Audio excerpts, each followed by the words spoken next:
This is much better. Absolutely much better by the Marlins tonight. We saw a amazing outing by Edward Cabrera. Oh, so good, Edward Cabrera. Just to give you an idea, he only gave up one run, which was a Profar home run to right. That was a no-doubter. The only run of the game for the Atlanta Braves was that Profar home run. That was the only run that was given up by Edward Cabrera. But since then, besides the one hit earlier, he has pitched a two-hit ball game, one earned run. He only gave up one ball four, 11 strikeouts, and here's the biggest one of all. He pitched through 8 innings in this game. 8 innings against the Atlanta Braves. This is the game that you should win. And they did.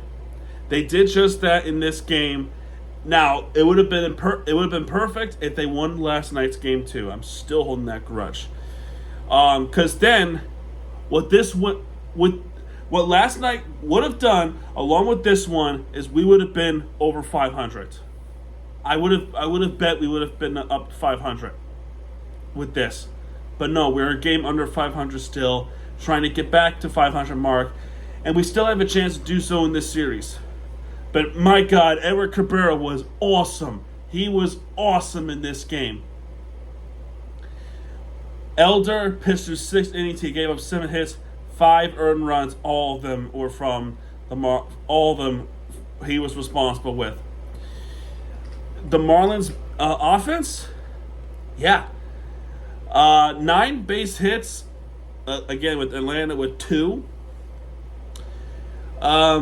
First base hit came in the first, which X, of course.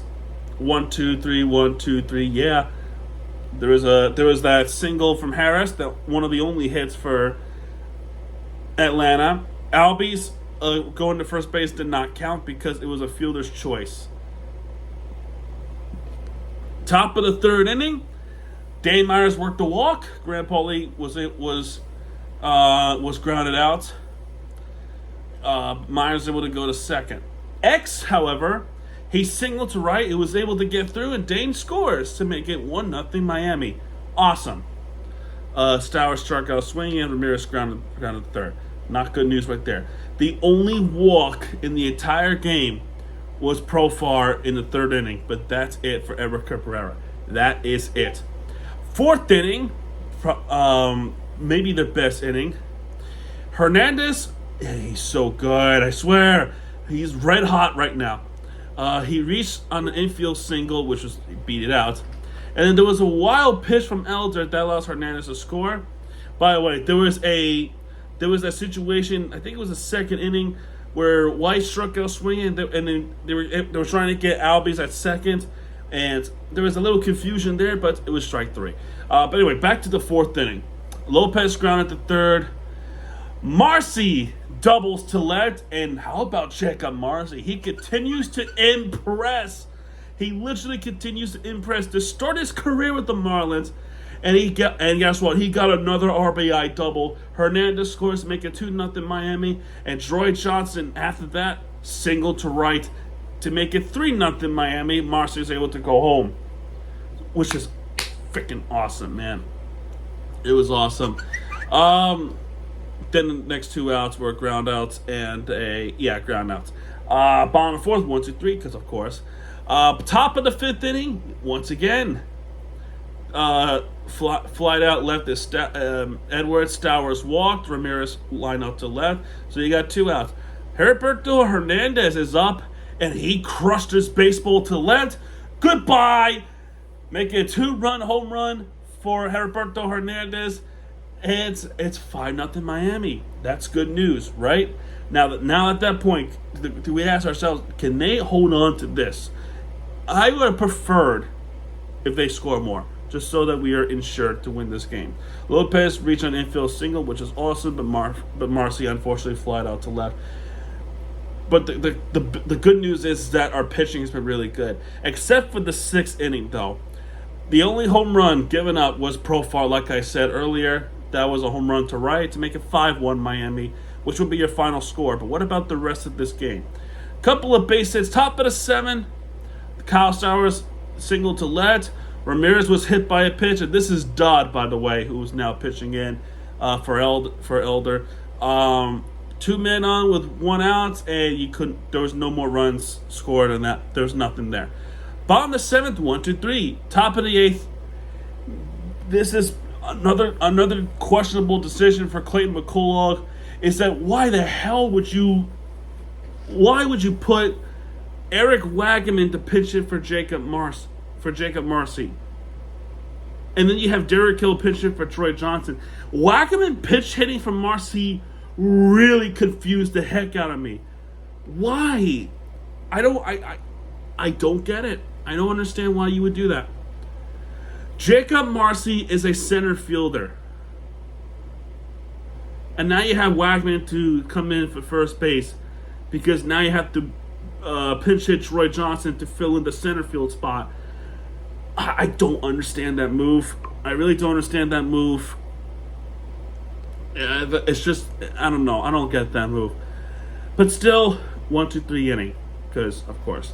But at the bottom of the 8th, Edward Cabrera was still pitching. This is the 8th inning he's pitching.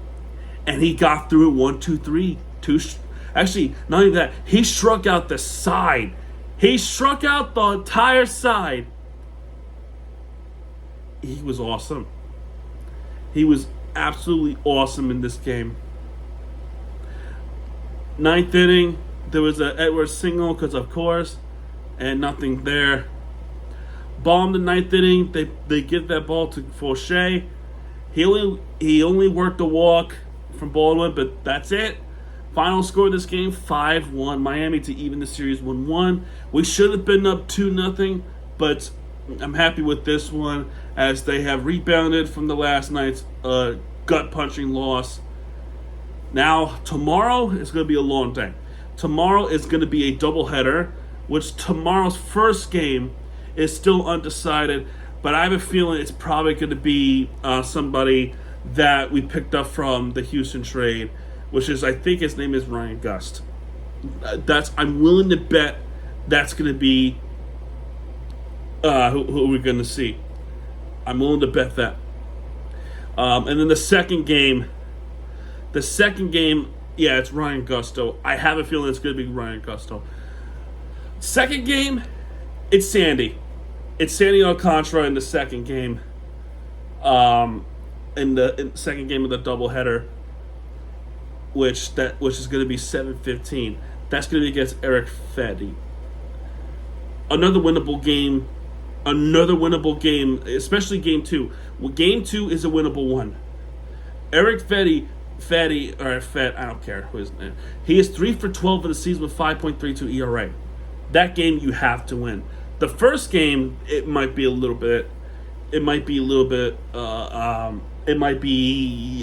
probably the toughest one. Hurston Waldrep is starting pitcher for the first game of the doubleheader. Starting off, I think he's starting off, but he has a 1.59 ERA and he has a one of those to start. So let me check out his stats real quick before we wrap it up. The last 7 games, 1.59. The only game he's pitched was last week against Cincinnati. Jesus Christ, the Cincinnati Reds. 5.5 2/3 of an inning, give up 3 hits, 1 run. Okay, we'll see what happens tomorrow. I have a feeling it's probably going to be Ryan Gusto. Or Gusto, it doesn't matter what his last name is. And then Sunday, it's a little bit far off, but it'll be Cal Quantrill versus Joey Wentz. That game's going to be tough. I hope we sweep the doubleheader tomorrow to win the series, because the Marlins need it, especially in a cursed ballpark like Truist Park. But anyway, guys, that's going to do it for this one. If you like this video, hit that hit that love button. Thank you. Hit that like button, subscribe to our content because Miami TVG has it back. And when he does, he'll be right there with the fear entertainment you deserve. This is Miami TVG sign off, folks. Good night, everybody.